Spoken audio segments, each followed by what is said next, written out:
Bueno, ya sabemos cuál es el origen de las metodologías de la medición de impacto y con qué problemáticas nos encontramos. Vamos a comentar ahora todas, bueno, no todas, porque la verdad es que hay incluso más de las que podéis estar viendo aquí en el cuadro, pero muchas de las que se están aplicando, con qué enfoques y qué origen tienen. Como hablábamos, se detecta desde el mundo académico que hay una necesidad de un mejor uso de los recursos y distintas entidades sociales involucradas en este sector deciden que tienen que empezar a avanzar en cómo medir los programas en los que están interviniendo y sus resultados. Esto hace que se generen distintas metodologías emitidas por distintos actores dentro de esta realidad social.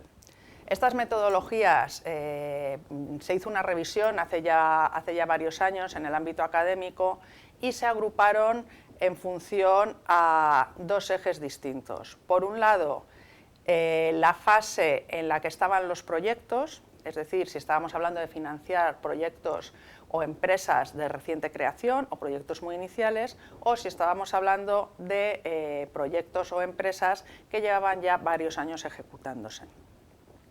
También se diferenció inicialmente, frontera que ahora mismo está mucho más desdibujada, entre proyectos que se hacían a fondo perdido, con donaciones o subvenciones, y proyectos que lo que se hacía era con fondos reembolsables, ya fuese préstamos o otro tipo de financiación.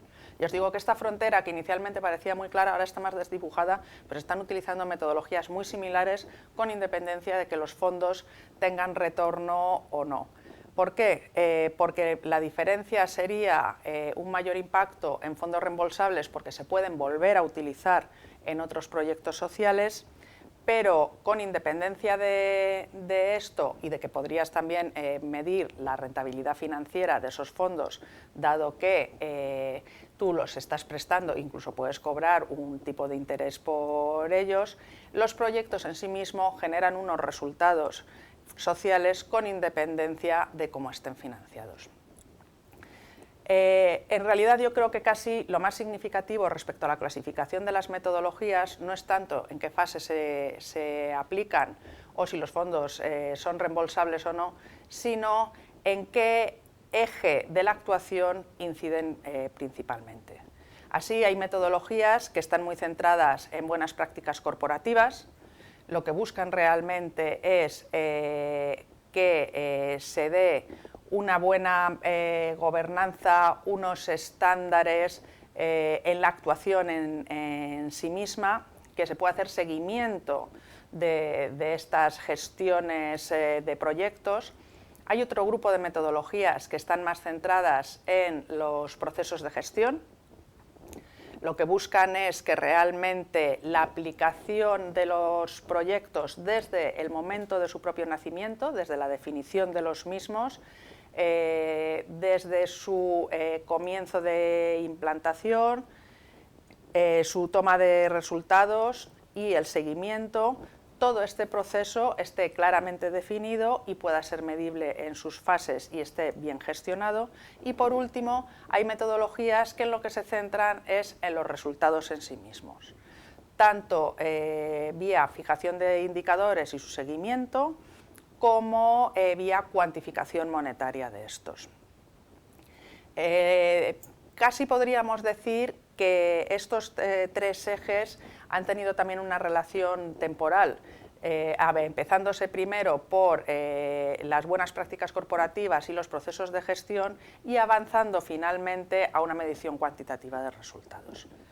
Si veis, dentro de las buenas prácticas corporativas, también veréis que muchas de las metodologías son estándares internacionales y que muchas de ellas tienen un origen anglosajón.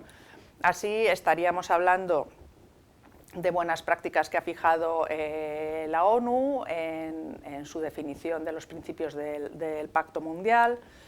CERES tiene también unos principios de buenas prácticas.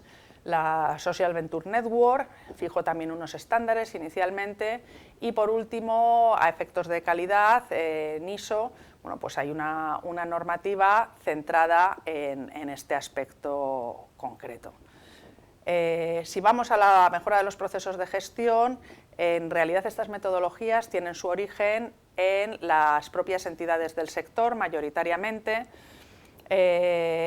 Las que están en la zona de la derecha de la presentación, como puede ser las de Accountability o la Global Reporting Initiative, estas son metodologías que se fijan en la gestión, están más pensadas para entidades casi de mayor tamaño, se están utilizando en entidades cotizadas incluso, para ver toda la parte más ligada a la responsabilidad social corporativa.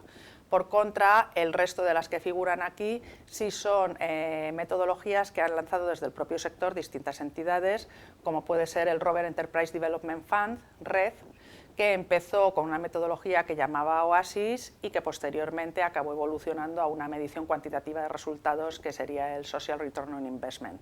También Acumen, un fondo de Impact Investment estadounidense, diseñó un cuadro de mando integral, o New Profit. De la teoría del cambio hablaremos luego con algo más de detalle cuando entremos en las metodologías de la Unión Europea y que está promoviéndose desde allí.